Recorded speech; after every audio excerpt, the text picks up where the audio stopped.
भारत माता की वंदे। आज जीवनधारा आणि लोकमत आयोजित चित्रभारती चित्रकला स्पर्धा 2024 विषय आहे राष्ट्रीय एकात्मता। या अनुषंगानं पारितोषिक वितरण समारंभ या ठिकाणी होणार आहे। या कार्यक्रमाला उपस्थित आपल्या कोकणाचे आमदार, ठाण्याच्या कशाला बोलू मी, कोकणाचे आमदार श्री निरंजनजी डावखरे, भारतीय जनता पक्षाचे जिल्हाध्यक्ष श्री संजयजी वाघोले, भारतीय जनता पक्षाचे नेते श्री संदीपजी लेले, लोकमतचे वरिष्ठ सहायक संपादक श्री संदीपजी प्रधान, रुद्र प्रतिष्ठानचे संस्थापक श्री धनंजय सिंह, ठाणे जिल्हा महिला आघाडीच्या अध्यक्षा सौ स्नेहा पाटील, जीवनधारा आणि चित्रभारतीच्या विषयाला वाहून घेतलेले श्री अजित कांडर आणि ह्या योजनेचे आयोजक श्री संजू नाईक, उपस्थित ठाणे शहरातील ज्येष्ठ समाजसेवक, पालकवर्ग, गुरुजनवर्ग, विद्यार्थी, पत्रकार बंधू भगिनींनो, माणसाच्या आयुष्यात कुठे जन्माला यावं हे आपल्या हातामध्ये नाही। प्रधान साहेब आहे का आपल्या हातामध्ये? त्याने मिडल ईस्टमध्ये जन्माला यावं, युरोपात यावं की एशियन असलेल्या भागामध्ये जन्माला यावं, कुठल्या धर्मात यावं, कुठल्या जातीत यावं, कुठल्या देशात, राज्यात, जिल्ह्यात, तालुक्यात आणि एखाद्या शहरामध्ये कुठल्या कुटुंबात यावं हे तुमच्या आमच्या हातामध्ये नाही।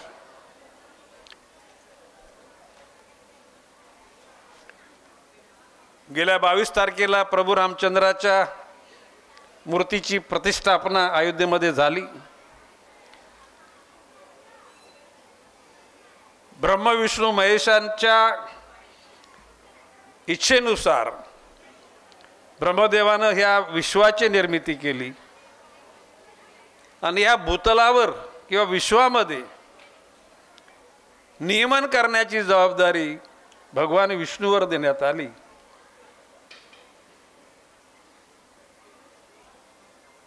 आपण म्हणतो की युग, तर त्या युगामध्ये आताच एक सध्या कलयुग आहे। त्यावेळच्या काळामध्ये भगवान विष्णूंना प्रभू रामचंद्र, भगवान श्रीकृष्ण, भगवान गौतम बुद्ध, वर्धमान महावीर आणि असे 9 अवतार घ्यावे लागले। त्या सर्व अवतारामध्ये विविध भूमिका त्यांनी घेतल्या, परंतु सगळ्यात पवित्र काल होता तो रामायण काळ। सगळ्यांना रामराज्याची संकल्पना किंवा कल्पना आवडते। महाभारतानंतर द्वेष आणि कलह, दगाबाजी या सर्व गोष्टी निरंजन सुरू झाल्या। त्या आताच्या राजकारणात आतापर्यंत पुरलेल्या आहेत। आता मला काय जास्ती सगळ्या गोष्टी सांगायच्या नाहीत। म्हणजे मी आता चित्रभारतीच्या राष्ट्रीय एकात्मतेच्या वेळेला रामायण कालखंडातलं किंवा प्रभू रामचंद्राचं वर्णन करतो, त्या गोष्टीला निश्चितपणे काहीतरी बॅकग्राऊंड आहे। प्रभू रामचंद्रांना दशरथ राजे छत्रपती माहिती का नाही, छत्रपती होते। त्याने आदेश दिला नव्हता की तू वनवासात जा म्हणून, परंतु आपल्या वडिलांनी भावुक होऊन आपल्या तिसऱ्या पत्नीला शब्द दिला की तुझ्या आयुष्यामध्ये त्याला तुला वाटेल त्याला तू एक मी दिलेलं वचन तू माग। आता प्रश्न असा की पुत्रप्रेम सगळ्यांनाच असतं, काय बोलतो मी निरंजन, काय बोलतो मी? पुत्रप्रेम हे सगळ्यांना असतं. तर कैकेयी मातेला, आता आपण माताच म्हणू, शेवटी दशरथाची पत्नी रामाची सावत्र आई म्हटली तरी आपण तिला काय वाईट धारणेने बोलू शकत नाही. त्या कैकेयी मातेला आपल्या पुत्राविषयी अतिप्रेम वाटलं आणि जोपर्यंत राम आहे तोपर्यंत तिथं काय संधी नाही आहे. या धारणेखाली रामाला जे वनवासात राम गेला तर माझ्या मुलाला संधी मिळेल, अशा धारणेतून तो वातावरण निर्माण झाला. एरवी स्वतःच्या पुत्राचं प्रेम नसतं तर तिथे द्वेष नसता. अशा काळामध्ये लक्ष्मणाला तर वनवासात जाण्याचा आदेश झाला नव्हता, पण बंधुप्रेमापोटी भगवान लक्ष्मण पण गेले. सीतामाईला तर अजिबात आदेश झाला नव्हता, परंतु पतिप्रेमापोटी सीतामाई सुद्धा वनवासात गेल्या. आणि ज्या भरताकरता रामाला वनवास भोगावा लागला, तो भरत सुद्धा त्या सिंहासनावर बसला नाही. आता आपण काय म्हणतो, काही लोक त्या पादुका ठेवल्या, पादुका नाही. ज्या विचारानं प्रभू रामचंद्रांनी आपल्या समाजकारणाची राजकारणाची दिशा त्या ठिकाणी धरली, ते विचाराची पावलं त्या ठिकाणी त्या सिंहासनावरून त्या ठिकाणी अभिप्रेत होती. अशा प्रकारचा हा त्यागाचा कालखंड रामायणाचा कालखंड, ते आता कलियुगाचा अंत होईल अशा प्रकारचे काही संत महंत म्हणतात. म्हणजे काय बोलतो मी, there is the end of Kaliyuga आणि we are waiting for it. कारण कलियुगाचा अंत झाल्याशिवाय दुष्ट विचाराचा दुष्ट आचाराचा नाश होणार नाही. पुन्हा परत रामराज्याची संकल्पना यावी, त्याच्यामध्ये आपल्याला म्हणजे डबल रोल मिळाला तर म्हणजे पुनर्जन्म मिळाला तर ठीक आहे, नाही मिळालं तर हरकत नाही, परंतु रामराज्य यावं ही मनातली तीव्र इच्छा आहे. अशा ह्या परिस्थितीमध्ये ज्यावेळेला मी समजदार होऊ लागलो, त्यावेळेला देशामध्ये धर्माच्या नावानं, जातीच्या नावानं, प्रदेशाच्या नावानं, वर्णवर्गाच्या नावानं तंटे बखेडे सुरू झाले होते. त्यावेळेला मी माझ्या सहकार्याने सांगितलं की आपल्याला अशा प्रकारची योजना कोवल्या मनावर रुजवायची आहे आपल्याला, की ज्या माध्यमातून त्यांचं लहानपणामध्ये एकदा मन आणि मत बनलं की भविष्यकालामध्ये त्यांच्या मनामध्ये बदल घडणार नाही. त्याच्यातून ही राष्ट्रीय एकात्मतेची संकल्पना तयार झाली. आज संजू नाईक त्या गोष्टीला पुढे पुढे करत आहेत. एक 10 दिवसापूर्वी नवी मुंबईमध्ये 20,000 विद्यार्थ्यांनी सहभाग घेतला. म्हणजे आई वडील, मोठा भाऊ, मोठी बहीण, म्हणजे 4 तर झाले, वहिनी वगैरे असेल तर साधारण 6 लोकांचा त्याच्यात सहभाग असं कौतुक करतात होतं ना विद्यार्थ्याचं. म्हणजे 20 म्हणजे 1,20,000 लोकांचा विचार तो पक्का झाला. आज ठाण्यामध्ये 15,000 झाले, 15 90,000 लोकांच्या मनामध्ये ही संकल्पना रुजेल. क्षणिक सिंहासन मिळावं, क्षणिक सुखाच्या संपूर्ण गोष्टी मिळाव्या, त्या क्षणिकच असतात. त्या जर सत्मार्गातून जर त्या गोष्टी नाही मिळाल्या तर त्या सिंहासन बसताना सुद्धा सुख नसतंच. असं म्हटलं तर सत्तेचा सिंहासन काटेरी असतो. तो सद्भावनेतून दुष्ट विचाराशी मुकाबला करत असेल तर त्याला तो काटेरी मुकुट वाटेल, परंतु लेडगो करेल त्यांच्यासाठी तो काटेरी मुकुट नाही. ते म्युच्युअल अंडरस्टँडिंग, निरंजन काय बोलतो मी, इट्स अ म्युच्युअल अंडरस्टँडिंग. आणि ती म्युच्युअल अंडरस्टँडिंग तत्वाशी प्रार्थना करून त्या ठिकाणी ती असता कामा नये. तत्वप्रणाली जगण्याकरता मृत्यूला सामोरे गेलेले लोक आपण बघितलं. छत्रपती संभाजी महाराजांची जी महिमा आहे की आपलं सत्व ठेवण्याकरता त्यांनी बलिदान दिलं. प्रधान साहेब एक 8 दिवसापूर्वी माझ्या हस्ते कोंकण दर्पण नावाच्या एका पेपरच्या संपादकाने मला बोलवलं होतं. 25 वर्षाचं ते साप्ताहिक आहे आणि त्यांची तुमची चॅनल पण आहे.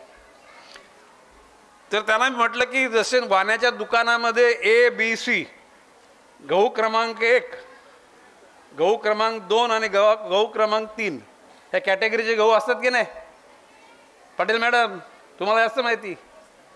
तसेच राजकारणामध्ये सुद्धा A grade B grade C grade लोक आहेत. प्रशासनामध्ये सुद्धा A grade B grade C grade आहेत. पत्रकारामध्ये सुद्धा A grade B grade C grade आहेत. आणि न्यायविधीमध्ये सुद्धा A grade B grade C grade आहेत. मी 2 मिनिटामध्येच एक उदाहरण देतो की नवी मुंबईमध्ये सिडकोनी बस सुरू केली. त्याला त्या बसचं नाव होतं सिडको बस. वन मॅन ऑपरेशन, ड्रायव्हर तोच, कंडक्टर तोच.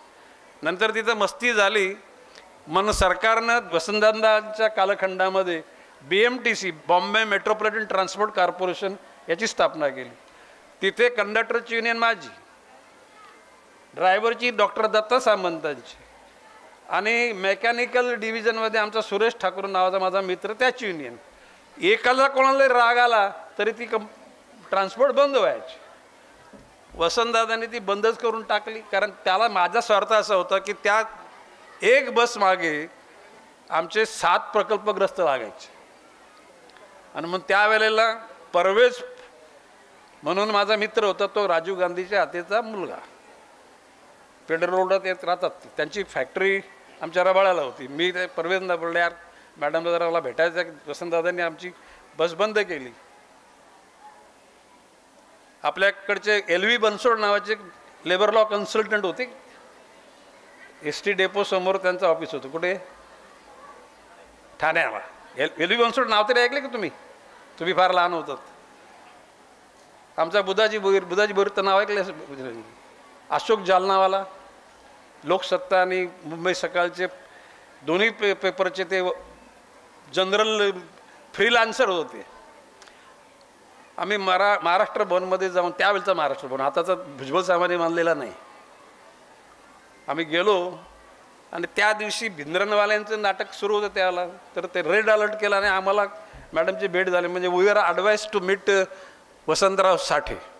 वसंतराव साठे हे इंदिराजींचे फार जवळचे. त्यांना आम्ही भेटलो. परंतु मी आमच्या लोकांना बोललो की ते वसंतराव साठे साहेब फक्त ते मॅडमला पत्र देतील आपलं, पण आपण मॅडमला आपण जी भावना आपली सांगू शकलो असतो ती सांगता येत नाही. मग आम्ही गेलो. यशवंतराव चव्हाण साहेबांना फोन लावला. त्याला यशवंतराव चव्हाण असे म्हणजे साईड ट्रॅक झालेले होते.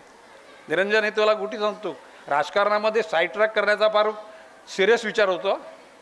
आपल्या विचाराला जर छेद देणारा असेल तर त्याला साईड ट्रॅक केला जातो. त्यावेळेला आम्ही फोन केला. पांडे नावाचे त्यांचे सचिव होते.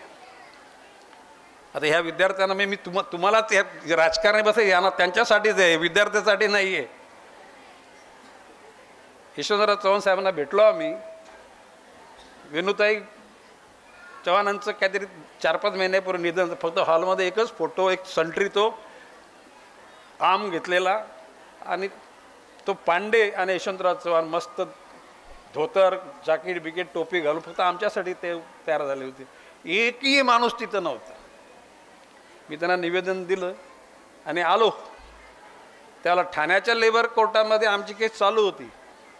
इथून ती केस लेबर कमिशनर, लेबर कोर्टाने आमच्या विरोधात दिली आणि इंडस्ट्रियल कोर्ट ताडदेवमध्ये आम्ही ती केस दाखल केली. सरकारचं म्हणणं हे कामगारांच्या बाजूने निर्णय देऊ नका. तर मी पुन्हा आलो. कशावर? ABC कॅटेगरीवर राजाभाऊ गवांदे नावाचे एक जस्टिस होते. राजाभाऊ गवांदेंवर प्रेशर आला की तुम्ही न्याय द्यायचा कामगारांच्या बाजूने. त्याने निर्णय कामगारांच्या बाजूने दिला. त्यांना ट्रान्सफर केलं. ताडदेव कोर्टाच्या वकिलांनी संप केला 5 दिवसाचा. मग 6व्या दिवशी राजाभाऊ गवांदेंची परत नेमणूक झाली. निरंजन, त्याच्यानंतर मी त्याला आमदार पण नव्हतो. 90 ते 95 ज्याला मी मंत्री झालो त्याला मी ठरवलं राजाभाऊ गवांदेचा सत्कार करायचा. त्याला बाय द टाइम राजाभाऊ गवांदे सुद्धा रिटायर्ड झाले होते. मी त्यांना आमच्या मित्रांकडून बोलून घेतलं, तर ते त्यांच्या वक्त्यात बोलले की मला कशाला, मी आता माझा काय उपयोग तुम्हाला, तुम्ही माझा सत्कार करता पण तुम्हाला उपयोगी नाही मी आता.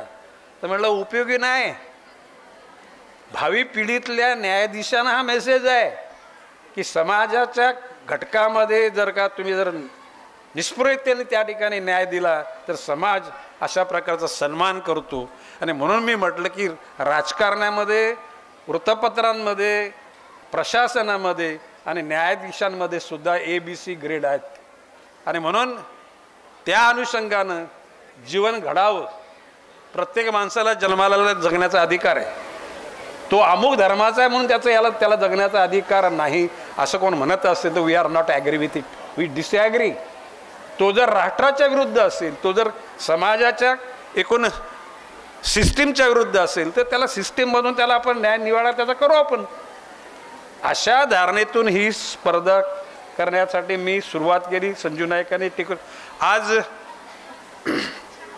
ठाण्याच्या पालकांचं कौतुक, शिक्षकांचं कौतुक आणि तुम्हाला नेते लोकांचं सुद्धा कौतुक की ठाण्यामध्ये सुद्धा तुम्ही जागृत समाज ठेवलेला आहे. काय बोलतो मी, ठाण्यामध्ये सगळंच काय अंधार नाही आहे.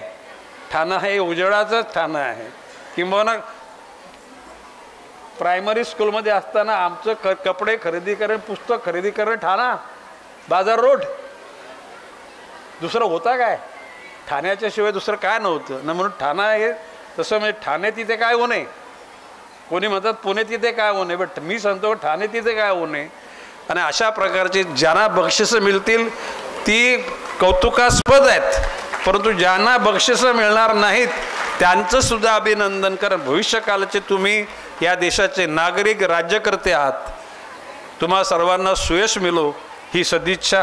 जय हिंद, जय महाराष्ट्र.